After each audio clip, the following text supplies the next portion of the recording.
ഹെബ്രായർ 4-ാം അധ്യായം. അവിടുന്ന് നൽകുന്ന വിശ്രമത്തിലേക്ക് നാം പ്രവേശിക്കുമെന്ന വാഗ്ദാനം നിലനിൽക്കുമ്പോൾ തന്നെ അതിൽ പ്രവേശിക്കാൻ കഴിയാത്തവരായി നിങ്ങളിലാരെങ്കിലും കാണപ്പെടുമോ എന്ന് നാം ഭയപ്പെടണം. അവർക്കെന്നതുപോലെ തന്നെയാണ് നമുക്കും സുവിശേഷം ലഭിച്ചത്. എന്നാൽ അവർ കേട്ട വചനം അവർക്ക് പ്രയോജനപ്പെട്ടില്ല, കാരണം അവർ അത് വിശ്വസിച്ചില്ല. എന്നാൽ വിശ്വസിച്ചവരായ നാം വിശ്രമത്തിലേക്ക് പ്രവേശിക്കുന്നു. ലോകത്തെ സൃഷ്ടിച്ചു കഴിഞ്ഞപ്പോൾ തന്നെ അവിടുത്തെ ജോലി പൂർത്തീകരിക്കപ്പെട്ടു. എങ്കിലും അവിടുന്ന് പറഞ്ഞിരിക്കുന്നു, എൻ്റെ ക്രോധത്തിൽ ഞാൻ ശപഥം ചെയ്തതുപോലെ അവരൊരിക്കലും എൻ്റെ വിശ്രമത്തിലേക്ക് പ്രവേശിക്കുകയില്ല.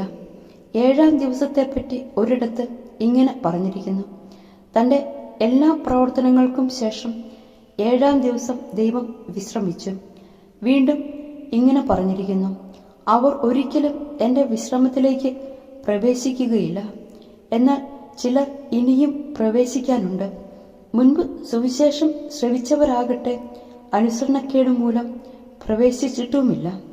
അതിനാൽ അവിടുന്ന് ഒരു പ്രത്യേക ദിവസം, അതായത് ഇന്ന് നിശ്ചയിച്ചിരിക്കുന്നു. അവിടുന്ന് മുൻപ് പറഞ്ഞിട്ടുള്ളതുപോലെ ദാവീദ് വഴി വീണ്ടും പറയുന്നു, ഇന്നെങ്കിലും നിങ്ങൾ അവൻ്റെ സ്വരം ശ്രവിച്ചിരുന്നുവെങ്കിൽ എത്ര നന്നായിരുന്നു. നിങ്ങളുടെ ഹൃദയം കഠിനമാക്കരുത്. ജോഷുവ അവർക്ക് വിശ്രമം കൊടുത്തിരുന്നെങ്കിൽ പിന്നീട് ദൈവം മറ്റൊരു ദിവസത്തെപ്പറ്റി പറയുമായിരുന്നില്ല. അതിനാൽ ദൈവജനത്തിന് ഒരു സാബത്ത് വിശ്രമം ലഭിക്കാനിരിക്കുന്നു. എന്തെന്നാൽ ദൈവത്തിൻ്റെ വിശ്രമത്തിലേക്ക് പ്രവേശിക്കുന്നവൻ അവിടുത്തെ പോലെ തൻ്റെ ജോലിയിൽ നിന്ന് വിരമിക്കുന്നു. അതുപോലുള്ള അനുസരണക്കേട് മൂലം അധപതിക്കാനിരിക്കുന്നതിന് നമുക്കും ആ വിശ്രമത്തിലേക്ക് പ്രവേശിക്കാൻ ഉത്സുകരായിരിക്കാം. ദൈവത്തിൻ്റെ വചനം സജീവവും ഊർജ്ജസ്വലവുമാണ്, ഇരുതല വാളിനേക്കാൾ മൂർച്ചയേറിയതും, ചേതനയിലും ആത്മാവിലും സന്ധിബന്ധങ്ങളിലും മജ്ജയിലും തുളച്ചുകയറി ഹൃദയത്തിൻ്റെ വിചാരങ്ങളെയും നിയോഗങ്ങളെയും വിവേചിക്കുന്നതുമാണ്. അവൻ്റെ മുൻപിൽ ഒരു സൃഷ്ടിയും മറഞ്ഞിരിക്കുന്നില്ല.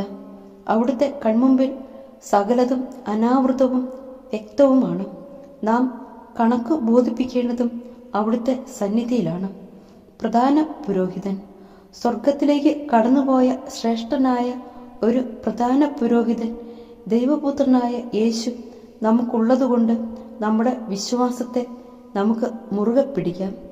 നമ്മുടെ ബലഹീനതകളിൽ നമ്മോടൊത്ത് സഹതപിക്കാൻ കഴിയാത്ത ഒരു പ്രധാന പുരോഹിതനല്ല നമുക്കുള്ളത്.